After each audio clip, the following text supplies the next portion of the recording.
Good morning. Today we will discuss about some important formula used in physics, your course in class 10. Important relation. सभी chapters के आप इसमें important relation करेंगे of physics. At a glance, class 10. ठीक है. सबसे पहले आप जो फार्मूला है वो है, सबसे पहला फार्मूला आप रखेंगे quantization of charge. Quantization of charge, electric charge discuss करते चलेंगे सबको. Quantization of electric charge, Q is equal to plus minus N.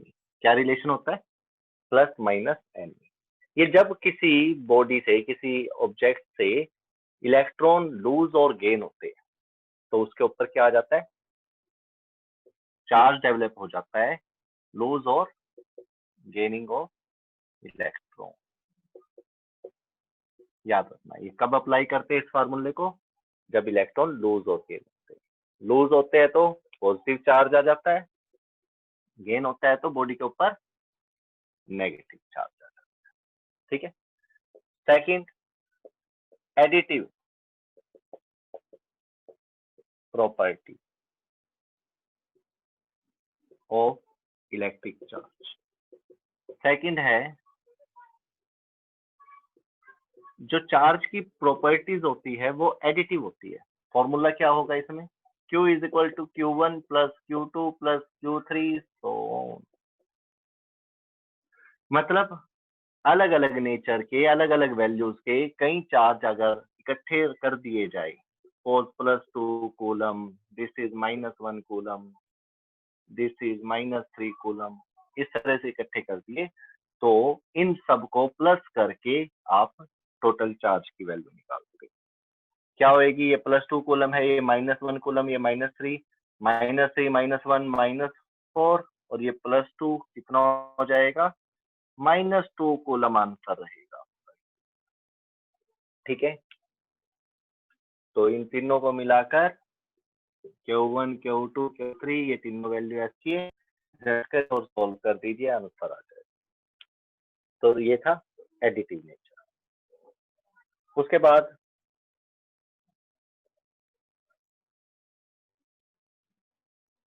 I is equal to Q upon T, और यू कैन से Q की जगह पर NE upon T भी लिख सकते हो. This is the formula for calculating current. कहां से? Definition of electric current. Definition of electric current, ये थर्ड फार्मूला होगा. I is equal to Q upon T. Q क्या है यहाँ पर? Flow of charge. T क्या है? Time taken. मतलब किसी कंडक्टर में कितना चार्ज फ्लो कर रहा है, कितने टाइम, ये पता लग जाए तो आप उसके अंदर कितना करंट है वो कैलकुलेट कर सकते हैं. वायर हो, कंडक्टर हो, कुछ भी हो सकता है. ठीक है. नेक्स्ट, इलेक्ट्रिक करंट के बाद नेक्स्ट रिलेशन आएगा इलेक्ट्रिक पोटेंशियल, पोटेंशियल डिफरेंस का.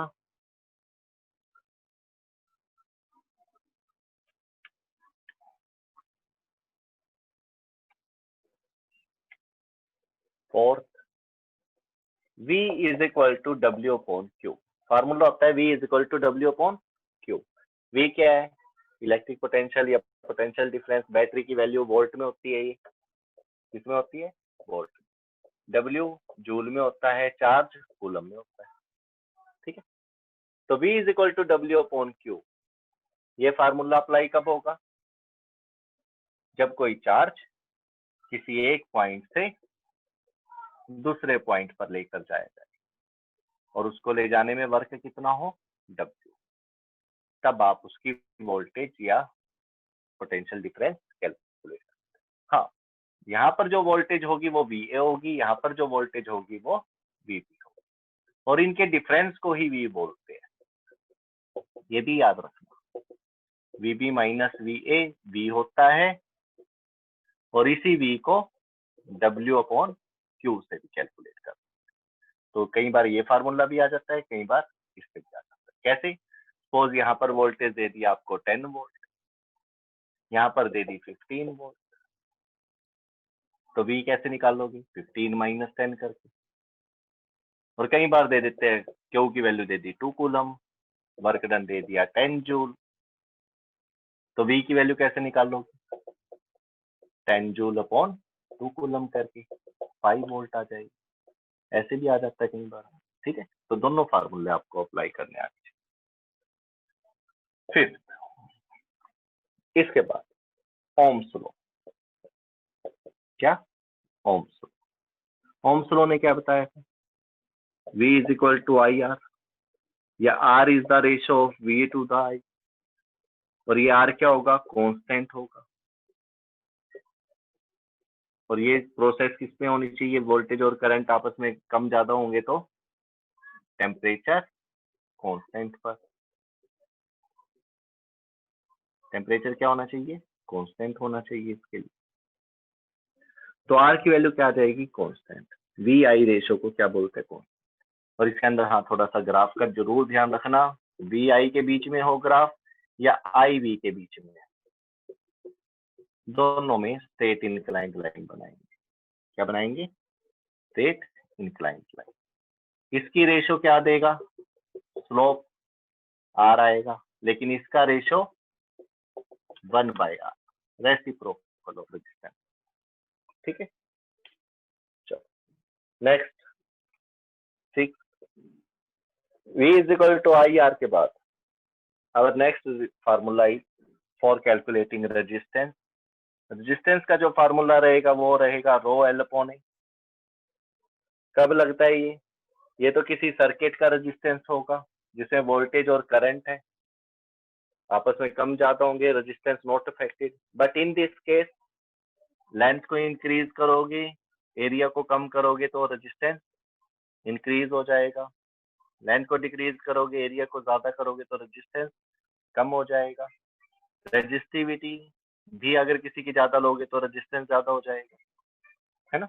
और एक चीज और थी, टेम्परेचर ज्यादा करोगे तो रेजिस्टेंस भी ज्यादा हो जाएगा। और ये कब होता था? ये फार्मूला कब लगेगा? जब कोई कंडक्टर है जिसकी लेंथ L है, area of cross section A है, रेजिस्टिविटी रो है। आप इसकी लेंथ को इंक्रीज करिए, डिक्रीज करिए, ठीक है, कीपिंग एरिया कांस्टेंट, एरिया को कांस्टेंट रखिए या फिर ना रखिए, कहीं खींच कर देते हैं, एरिया कम हो जाएगा, ठीक है, लेंथ बढ़ जाएगी। इस तरह के क्वेश्चन इस तरह के फार्मूले से सोल्व किए जाएंगे। ठीक है, तो रेजिस्टेंस किस किस चीज के ऊपर डिपेंड करता है? लेंथ पर, एरिया पर, टेम्परेचर पर और रेजिस्टिविटी पर। लेकिन अगर पेपर में क्वेश्चन आए तो आप लेंथ और एरिया को जरूर लिखना, बाकी चीजें आपका अलग से ज्ञान कह लो, नॉलेज कह लो, वो है। लेकिन इन दोनों के ऊपर जरूर फोकस रखना कि लेंथ और एरिया से कैसे अफेक्ट होता है रेजिस्टेंस। आफ्टर दिस, रेजिस्टेंस को कम या ज्यादा कैसे किया जा सकता है? लेंथ एरिया से, है ना। रेजिस्टिविटी को भी ले सकते हो आप इसमें। अब जो नेक्स्ट है, रेजिस्टेंस के थ्रू ही अगर कॉम्बिनेशन करके रेजिस्टेंस को कम ज्यादा कैसे किया जा सकता है। मतलब आपको 2-3 रेजिस्टेंस दे दिए, उन्हीं से आपको रेजिस्टेंस की वैल्यू को कम और ज्यादा, इंक्रीज और डिक्रीज करके बता दें, तो कैसे करेंगे? तो उसके लिए आपके पास 2 लॉज थे, कौन कौन से? रेजिस्टेंस इन सीरीज और parallel. Combination of resistor, combination of resistor, तो 2 टाइप से करते थे आप ये, one of series, another of parallel. Series में क्या फॉर्मूला था? जितने भी रजिस्टर है सीरीज में लगा दीजिए, उनका रेजिस्टेंस का क्या हो जाएगा? कम हो जाएगा, और नेट रेजिस्टेंस आपको इंक्रीज होकर मिलेगा। ये किसी सर्किट में रेजिस्टेंस को बढ़ाना हो तो सीरीज कॉम्बिनेशन लगाए, और पैरेलल कॉम्बिनेशन क्या करता है, डिक्रीज कर देता है पूरे सर्किट का रेजिस्टेंस, तो नेट रेजिस्टेंस का रेसिप्रोकल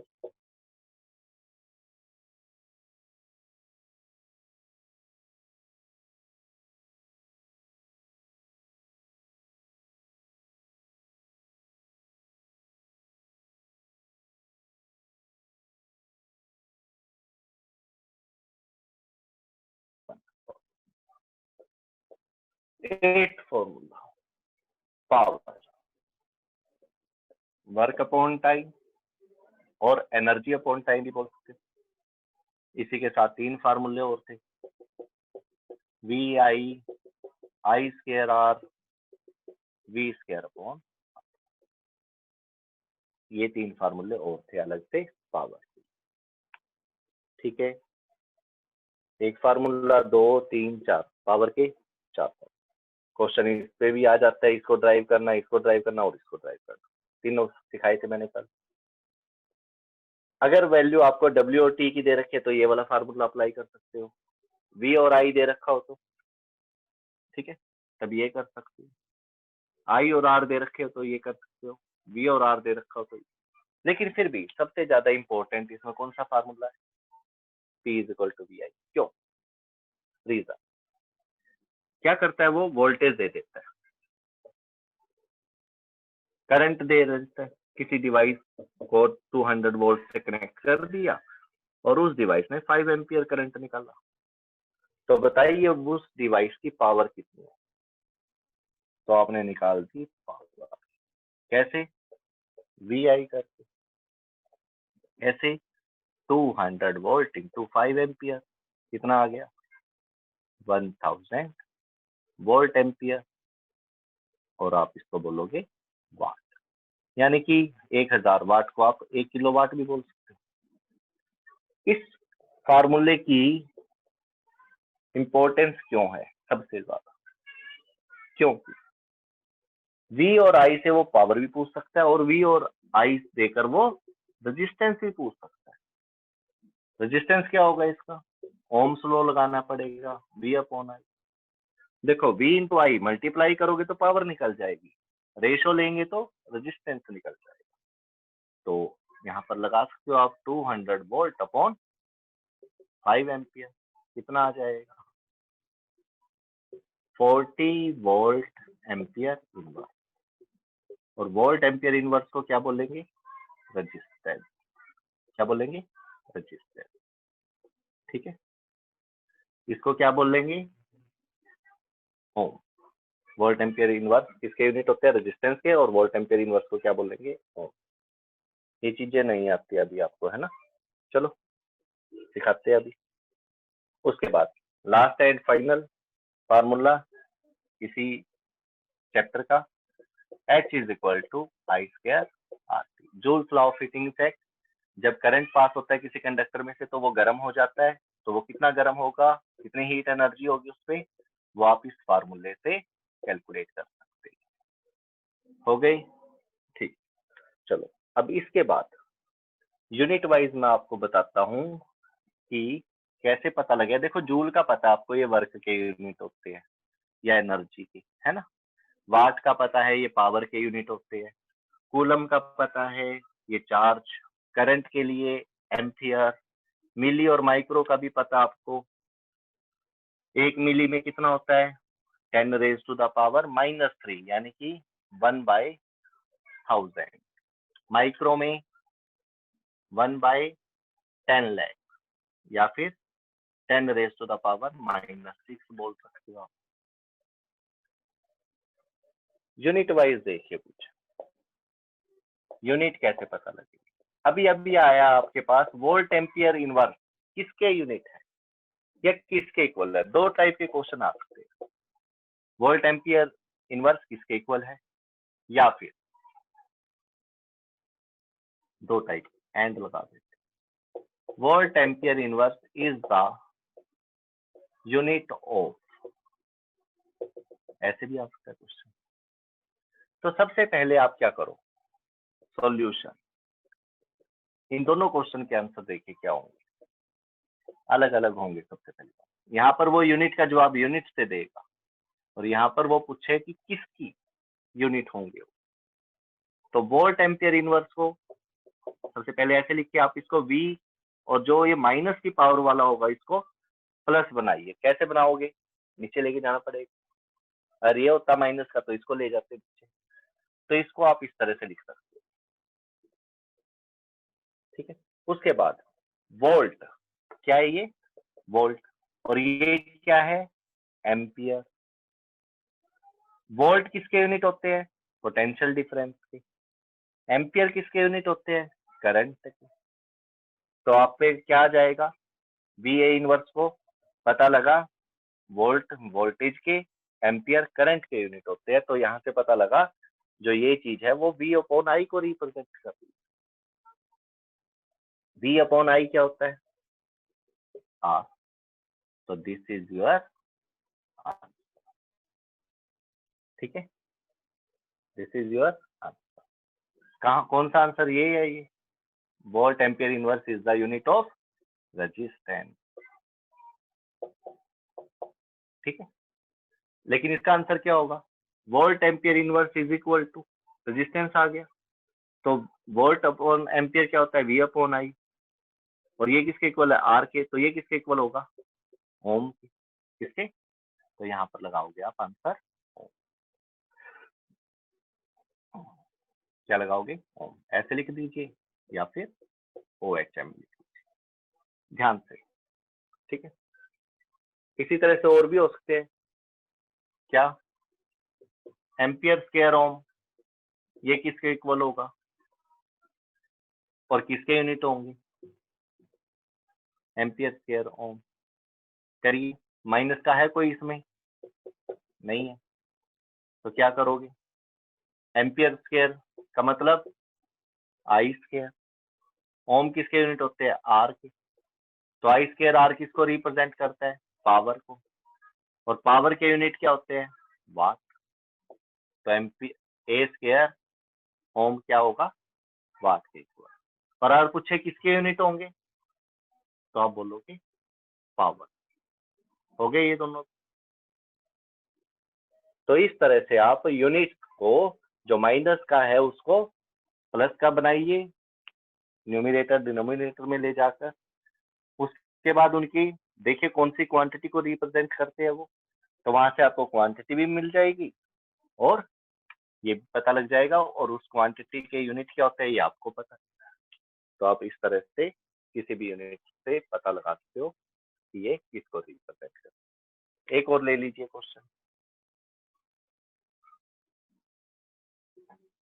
एम्पियर सेकंड किसके यूनिट होंगे, एम्पियर सेकंड, एम्पियर आई के, सेकंड टाइम के।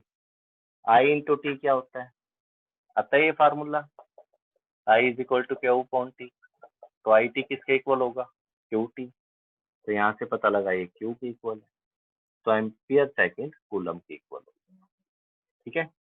यूनिट कूलम, एम्पियर सेकंड को कूलम बोलते हैं, और ये किसके यूनिट है, चार्ज के, इलेक्ट्रिक चार्ज। आई होप आपको ये कंसेप्ट समझ में आए होंगे कैसे इनको सोल्व करना है। चलो इसके बाद मैग्नेटिक इफेक्ट ऑफ करंट की तरफ चलते हैं।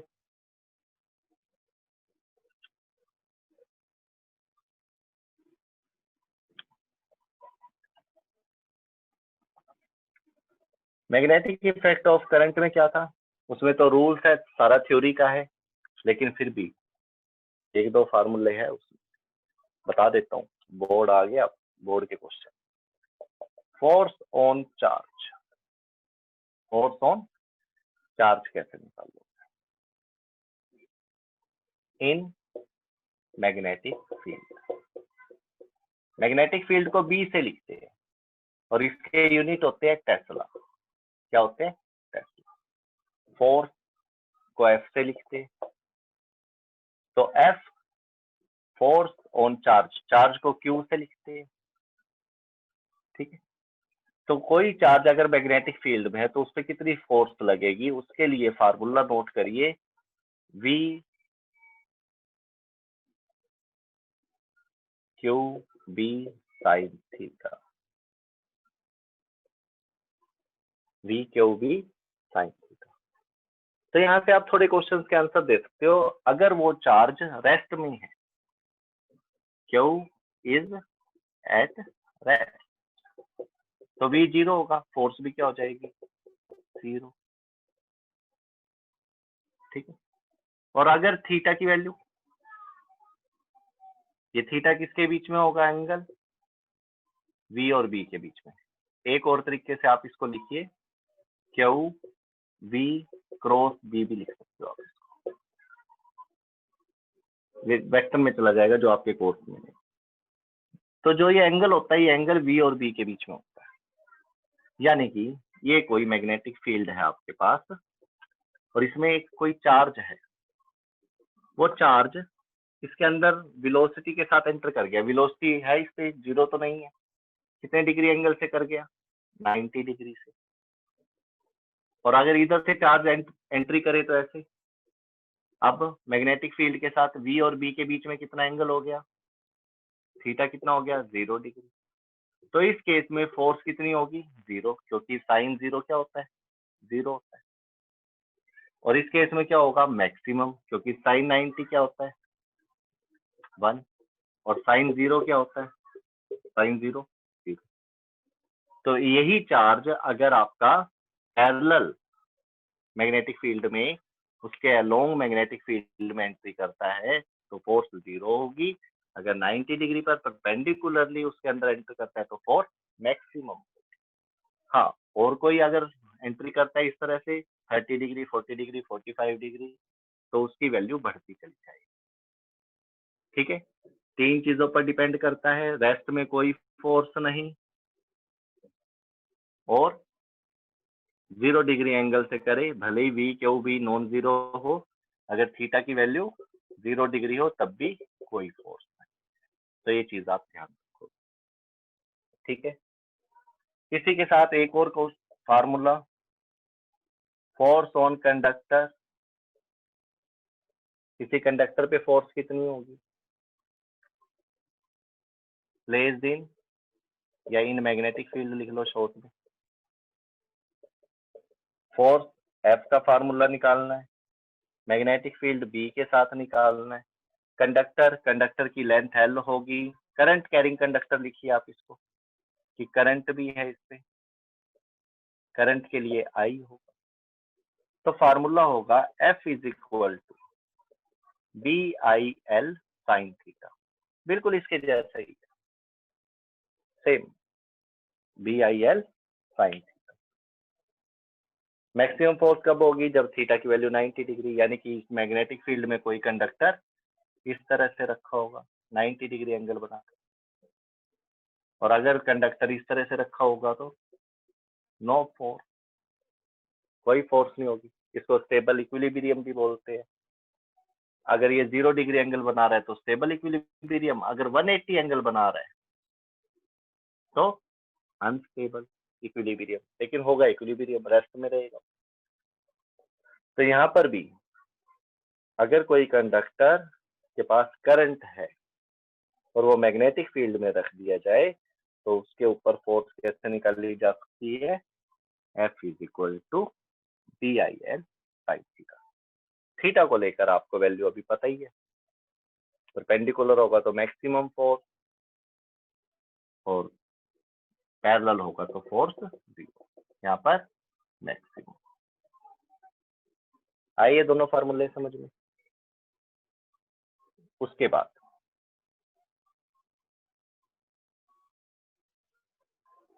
लाइट चैप्टर की तरफ चलते हैं।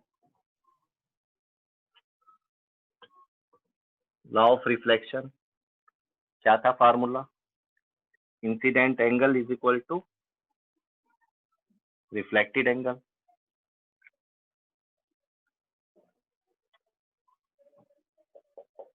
Angle I is equal to angle are.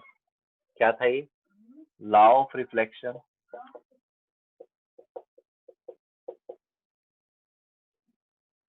उसी के साथ दूसरा formula, sine I upon sine R is equal to mu. ये क्या था? Law of refraction. इसके अंदर आई, आर और N, incident ray, reflected ray या रिफ्रैक्टेड रे और नॉर्मल, ये किसमें होते थे? एक ही प्लेन में होते थे। और you can say Snell's law, Snell's ने दिया था ये। इसी के साथ म्यू क्या होता है? ये क्या होता है? ये रेयर मीडियम का एंगल है, ये डेंसर मीडियम का एंगल है। लेकिन जो ये म्यू होता है, ये होता है absolute refractive index, absolute refractive index. और इसको कैसे निकाला जा सकता है? Mu two upon mu one करके, यानी कि डेंसर मीडियम का रिफ्रैक्टिव इंडेक्स अपॉन रेयर। देखिए थोड़ा सा फर्क है। म्यू एंगल से निकालना है तो रेयर मीडियम का एंगल अपॉन डेंसर मीडियम का एंगल, लेकिन अगर रिफ्रैक्टिव इंडेक्स की फॉर्म में निकालना है तो डेंसर मीडियम का refractive index upon rare medium का रिफ्रैक्टिव इंडेक्स। एक और फार्मूला था, velocity in rare medium to the denser. तो ये दोनों तो रेयर को अपॉन में डेंसर, रेयर अपॉन डेंसर, लेकिन जो ये चीज है ये डेंसर अपॉन रेयर करके निकाली जाती है। आया फर्क समझ में? जो जो आपने पढ़ लिया है उस सब का कंक्लूजन निकाला जा रहा है। ठीक, सोच कर देखिए, एक लाइट है, वैक्यूम से ग्लास में जा रही है, ग्लास का रिफ्रैक्टिव इंडेक्स 3/2 ले लिया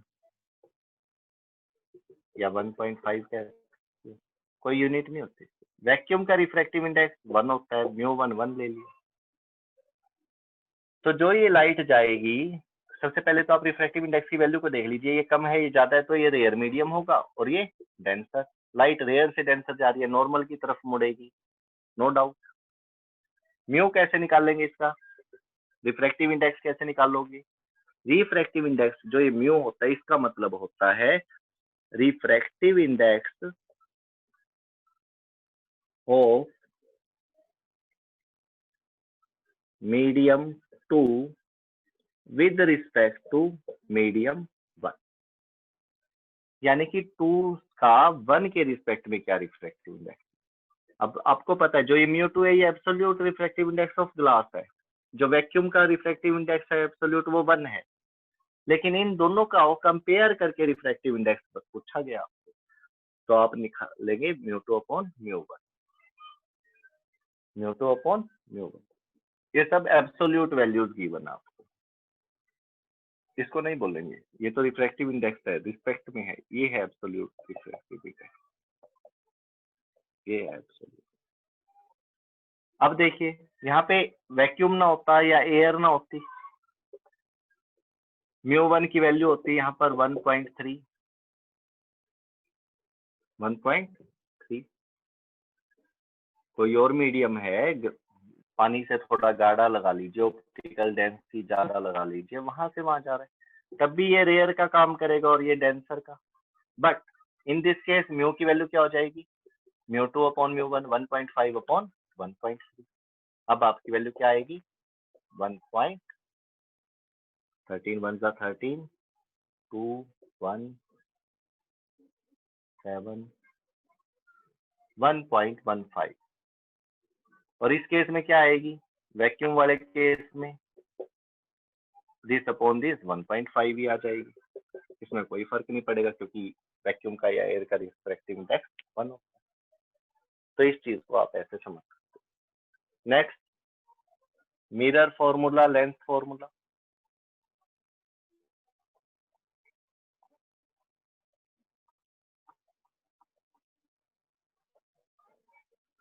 अच्छे तरीके से तैयारी करना बेटा एग्जाम की। सैंपल पेपर ले लीजिए जिसके अंदर एरर कम हो, बाकी एचओडी से पूछ लेना अपनी कौन सा ज्यादा ठीक रहेगा। हाँ, कोई क्वेश्चन अगर ना समझ में आए तो आप मेरे से पूछ सकते हो। मिरर फॉर्मूला, उससे पहले रेडियस के लिए था, चलो यहाँ पे लिख देते हैं। रेडियस का हाफ क्या होता है? Focal length. प्लस माइनस कैसे लोगे? अकॉर्डिंग टू न्यू कार्टेशियन साइड कन्वेंशन। उसके बाद मिरर फॉर्मूला क्या होता है? 1/f is equal to 1/v plus 1/u। इधर f क्या है? Focal length. v क्या है? Image distance. u क्या है? Object distance from pole. इसका यूज करके आप ऑब्जेक्ट डिस्टेंस, इमेज डिस्टेंस या फोकल लेंथ को कैलकुलेट कर सकते हैं। ठीक है, इसी के साथ 1/f को क्या बोलते हैं? पावर भी बोलते हैं। तो एक तरह से पावर का भी फार्मूला हो गया, कंफ्यूज मत होना। पूछा जाए 1/v प्लस 1/u क्या है इन केस ऑफ मिरर, तो आप 1/फोकल लेंथ भी बोल सकते हो और पावर भी बोल सकते है ना? नहीं जी, ठीक है। पावर के यूनिट डायप्टर में होते हैं। मीटर इनवर्स को क्या बोलते हैं? डायप्टर। तो सेंटीमीटर से मीटर में कन्वर्ट कर लेना बस इसको, ठीक है। तभी आप इसके पावर की वैल्यू आई आपकी सेंटीमीटर में थी और आपने उसको डायप्टर में लगा दिया। जैसे आपने इसको सोल्व करा 20 सेंटीमीटर 30 सेंटीमीटर सोल्व कर दिया एलसीएम लेकर, तो सेंटीमीटर में आएगा ना आंसर, सेंटीमीटर इनवर्स, तो उसको डायप्टर में लिखते हैं। मैग्निफिकेशन,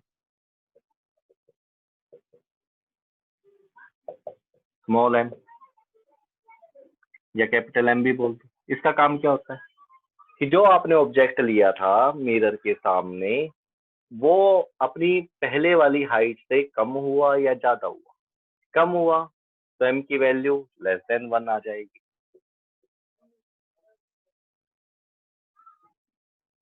अगर इमेज का साइज कम हुआ और ग्रेटर देन 1 हुआ तो इमेज साइज कैसा होगा इसमें? लेस। इसमें क्या होगा? Image size last. और अगर m की वैल्यू 1 हुई तो साइज कैसा होगा? Same as object. लेकिन फार्मूला HI/HO या फिर -V/, ऐसे कैलकुलेट कर सकते हो, ठीक है। इसी के अंदर एक चीज और, अगर m की वैल्यू प्लस हुई और माइनस में हुई तो, प्लस में हुई तो वर्चुअल इरेक्ट और माइनस में हुई तो रियल इन्वर्टेड, ठीक है। तो ये 5 तरह की वैल्यूज को आपको पता होना चाहिए। मैग्निफिकेशन, लेंस हो मिरर हो सब में यही चले, फार्मूला नहीं होगा, फार्मूला डिफरेंट हो जाएगा। ये मिरर फार्मूला है, लेंस फार्मूला क्या होगा? देखिए lens formula 1/f is equal to 1/v minus 1/u, यानी कि जो ये 1/u है ये माइनस में हो जाएगा। ऐसे ही मैग्निफिकेशन, यहाँ पर तो कोई फर्क नहीं पड़ेगा HO और HI पर, लेकिन जो -v/u था ये क्या हो जाएगा? Just only v/u। तो ये थोड़ा सा कंपैरिजन करके पढ़ोगे आप मिरर और लेंस, मिरर और लेंस, ठीक है। मैग्निफिकेशन आया समझ में? 5 टाइप की वैल्यूज में से ही होगा कुछ, या तो लेस देन 1 होगी, माइनस में होगी, ठीक है, तो साइज लेस होगा, रियल इन्वर्टेड होगा। लेकिन लेस देन 1 हुई, प्लस में हुई तो साइज लेस होगा और वर्चुअली इरेक्ट होगा। तो ये चीजें आपको पता होनी चाहिए, इन पांचों को नोट कर लीजिए। उसके बाद नेक्स्ट, कॉम्बिनेशन ऑफ लेंस और मिरर।